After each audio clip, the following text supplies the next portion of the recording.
হঠাৎ করেই একটি ঘটনা ঘটে যেতে পারে, আর তাতেই বিএনপি সরকারের ক্ষমতা নাই হয়ে যেতে পারে, 111 ঘটতে পারে। দর্শক, বাংলাদেশে একটা অঘটন ঘটেছে। এই অঘটন আমি প্রথমে যে সেন্টেন্সটা বললাম তার আলাদা।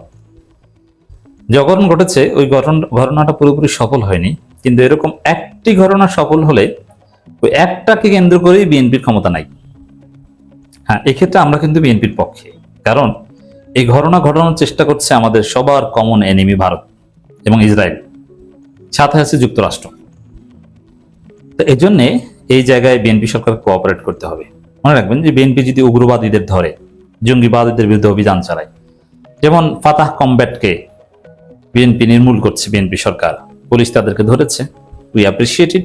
আরো যত উগ্রবাদী, জঙ্গিবাদী বা জঙ্গিবাদীদের মেন্টর, ইনফ্লুয়েন্সার আছে, তাদেরকেও নজরদারিতে আনেন, উই উইল সাপোর্ট ইট। তো দর্শক, মেট্রো রেলের নিচে মতিঝিলে ছাতায় লুকানো ছিল শক্তিশালী পাইপ বোমা। বোতাম চাপলেই হতো বিস্ফোরণ। শক্তিশালী পাইপ বোমা, এতে শত শত মানুষ মারা যেতে পারত। বোতামটা চাপতে পারেনি, অতএব মেট্রো রেল ধসেও পড়েনি, কিংবা অনেক মানুষও মারা যায়নি। কিন্তু বোমাটা কিন্তু লুকানো ছিল। এই বোমাটা কোথা থেকে এসে, কারা বানিয়েছে? কেনই বা ঢাকার অন্যতম ব্যস্ত অর্থনৈতিক এলাকা মতিঝিলে এই ধরনের শক্তিশালী বোমা রাখার ঘটনা ঘটেছে? Just we are safe zone in the sense that এই বোমাটা বিস্ফোরণ হয়নি, কিন্তু এটা একটা স্যাবোটাজ। এটা বৃহত্তর বাংলাদেশকে অস্থিতিশীল করার ক্ষেত্রে ভারত এবং ইসরায়েলের যে ষড়যন্ত্র, ওই যে বলেছে না যে বাংলাদেশে হামাস আছে, জঙ্গি আছে, ওই জঙ্গিবাদ দেখানোর ভারতীয় একটা প্রজেক্ট। ভারতই এটা করবে। এর পেছনে ডেফিনেটলি উগ্রবাদীরা আছে, এটা তদন্তে বের হয়ে আসবে। নানান উগ্রবাদী গোষ্ঠী ভারতের তৎপরতায়, অর্থায়নে সক্রিয় হচ্ছে। তো তারা এখানে সফল হয়নি, কিন্তু বিএনপির আমলে অতীতে সরাসরি ভারতের প্রযোজনায় 64 জেলার 63 জেলায় বোমা হামলা করতে কিন্তু সক্ষম হয়েছিল। এখন মতিঝিলে এইটা ফাটে নাই, সামনে এরকম ফাটতেও পারে, তারপরে অনেক মানুষ মারা যেতে পারে। সেই 63 জেলায় বোমা হামলায় অনেক বিচারক মারা গিয়েছিল, আপনারা জানেন, এই সন্দেহ মনে আছে, জালুকাঠিতে পিপি। তো দর্শক, মতিঝিলে বোমা উদ্ধারের এই ঘটনায় জামাত ইসলামী উদ্বেগ প্রকাশ করছে। এবং এই ক্ষেত্রে এই ধরনের বোমা বা এই ধরনের বিষয়গুলোর সমাধান হোক, এগুলো নিয়ন্ত্রণে আসুক, এগুলো যাতে উগ্রবাদীরা করতে না পারে, উগ্রবাদীদের ভারত কানেকশন, এগুলো মূলোৎপাটন করা হোক, এটা জামাত চায়, বিএনপিও চায়। এই ক্ষেত্রে কিন্তু বিএনপি জামাত এক। কিন্তু আমরা যে ষড়যন্ত্রের কথা বলছি, ভারতের ষড়যন্ত্র, ইসরায়েলের ষড়যন্ত্র, যুক্তরাষ্ট্রের ষড়যন্ত্র, তারা এইভাবেই করে। তারা স্যাবোটাজ করে দেখায় যে এই যে অবস্থা খারাপ, এই সরকার দিয়ে হবে না।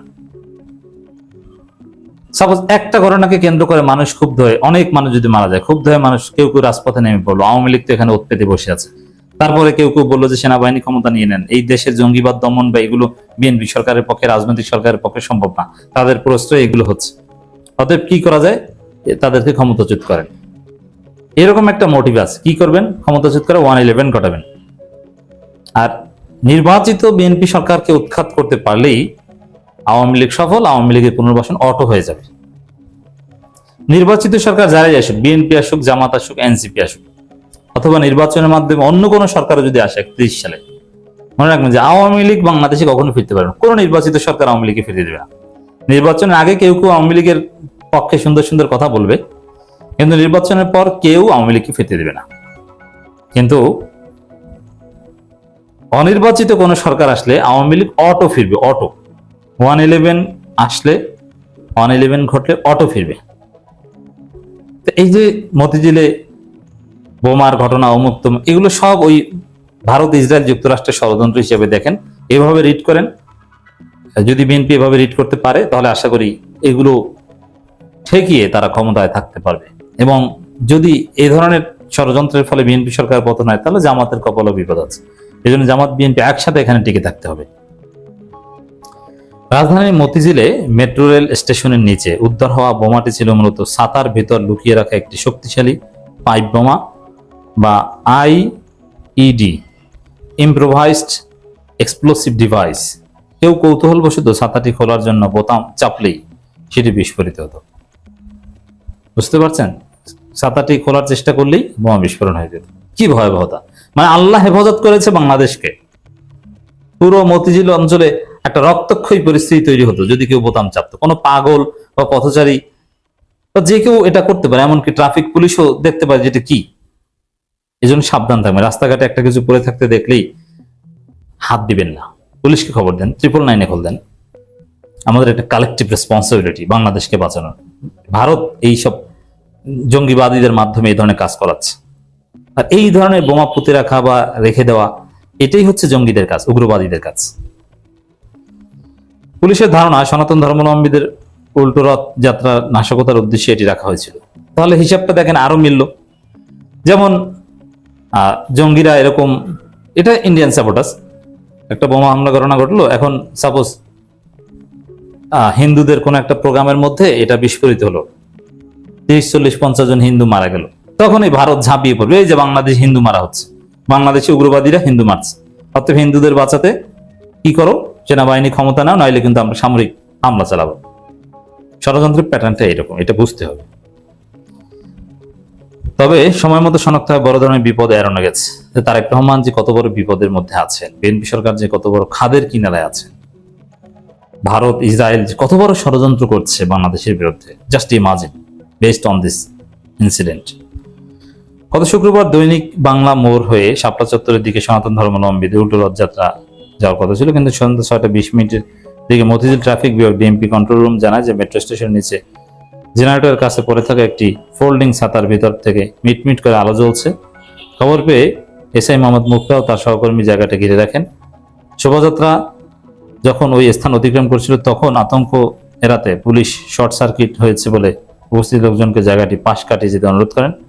শোভাযাত্রা নিরাপদ পার হয়ে যাওয়ার পর ডিএমপির বোম ডিসপোজাল ইউনিট সদস্যরা ঘটনাস্থলে এসে ডিভাইসটি শনাক্ত করেন এবং নিয়ন্ত্রিত উপায়ে সেটি নিষ্ক্রিয় করেন। তো যদি এভাবে মিটমিট আলো বা চোখে না পড়তো, অঘটন ঘটে যেত। জামাত ইসলামী উদ্বেগ প্রকাশ করেছে গোলাম পরোয়ার।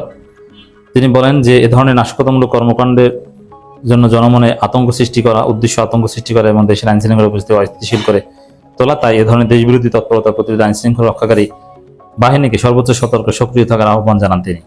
এখানে গোলাম পরোয়ারের বক্তব্য কিন্তু সরকারের বিরুদ্ধে নয়, এটা বিরোধী দল সুলভ না, এটা সরকারের শুভাকাঙ্ক্ষী বা সরকারের সহযোগী শরিক দল টাইপের একটা বক্তব্য হয়ে গেল।